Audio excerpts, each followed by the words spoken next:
بسم اللہ الرحمن الرحیم۔ السلام علیکم ناظرین، امید ہے آپ سب خیریت سے ہوں گے۔ اللہ تعالیٰ آپ سب کو اپنی حفظ و امان میں رکھے، صحت سے رکھے، سلامت رکھے، ہمیشہ کے لیے آسانیاں پیدا کرے میرے بہن بھائیوں کی زندگی میں۔ آج کا میرا جو ٹاپک ہے میرے بہن بھائیوں، بہت ہی پیارا ٹاپک ہے، ہمیشہ کی طرح کہ جوانی میں جو عورتیں بیوہ ہو جاتی ہیں، جوانی میں جو عورتیں بیوہ ہو جاتی ہیں ان کا آخرت میں کیا مقام ہے، کیا درجہ ہے ان کا، ان کو اللہ نے کتنی عزت بخشی ہے۔ جو عورتیں جوانی میں بیوہ ہو جاتی ہیں اور اس پہ صبر کرتی ہیں تو انہیں اللہ نے کتنا درجہ بخشا ہے، یہ ذرا سنیں۔ آپ صلی اللہ علیہ وآلہ وسلم فرماتے ہیں کہ جب میں جنت میں جاؤں گا تو میرے ساتھ میری امت، جی تو میں کیا کہہ رہی تھی ناظرین، میں یہ کہہ رہی تھی کہ رسول پاک صلی اللہ علیہ وآلہ وسلم فرمائیں گے کہ جنت میں جب وہ جائیں گے نا تو ان کے ساتھ ان کی امت کے غریب لوگ ہوں گے،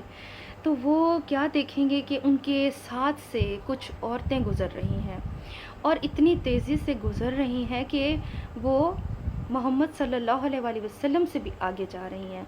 تو آپ صلی اللہ علیہ وآلہ وسلم بہت حیران ہوں گے اور پوچھیں گے کہ یہ کون ہیں،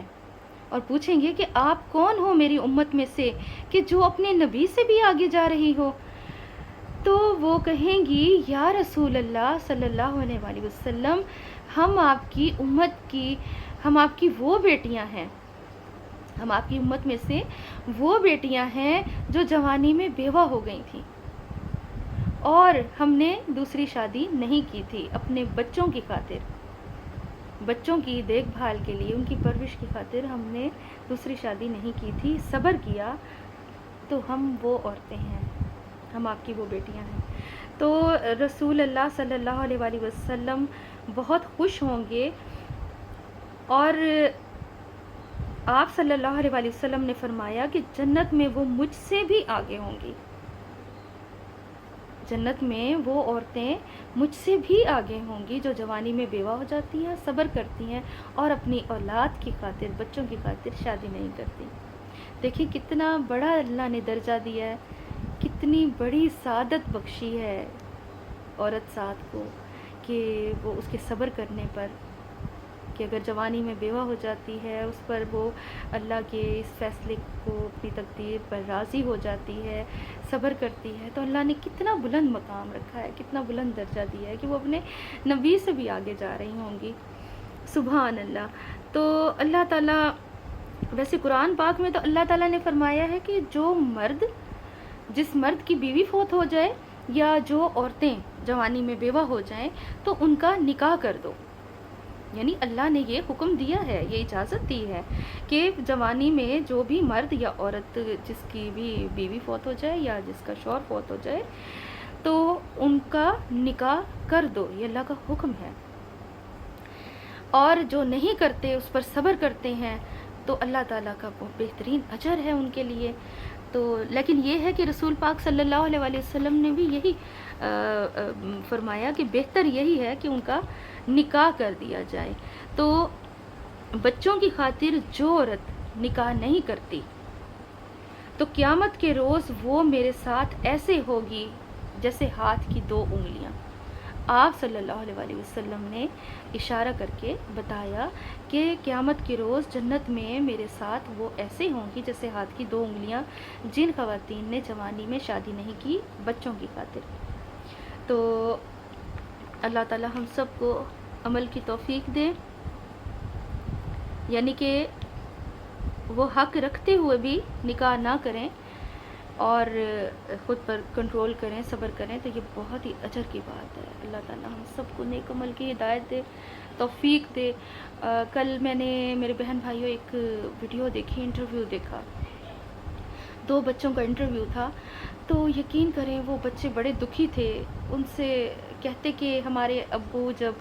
بابا ہمارے امیر تھے تو ہماری مما ہمارے ساتھ رہتی تھیں، 2 سال ہوئے بابا کے کاروبار میں لاس آ گیا، گھر میں پیسے نہیں ہوتے تھے، غربت آ گئی تھی، تو ہماری مما ہمیں چھوڑ کر کسی اور کے ساتھ چلے گئے۔ مجھے یہ بات سن کے بڑا دکھ ہوا، بہت افسوس، معاشرے میں ایسا ہو رہا ہے۔ تو اللہ تعالیٰ ہدایت دے کہ میاں بیوی کا رشتہ تو میرے بہن بھائیوں اتنا مخلص رشتہ ہوتا ہے، وفاداری کا رشتہ ہوتا ہے، کہ اگر وفاداری تو ہے ہی اسی کا نام، کہ اگر شوہر کے پاس خوشحالی ہے تو تب تو سب رہتے ہی ہیں عورتیں،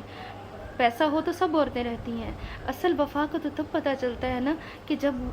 مرد پہ غربت کا وقت آ جائے، آزمائش کا وقت آ جائے اور بیوی اس کا ساتھ نہ چھوڑے۔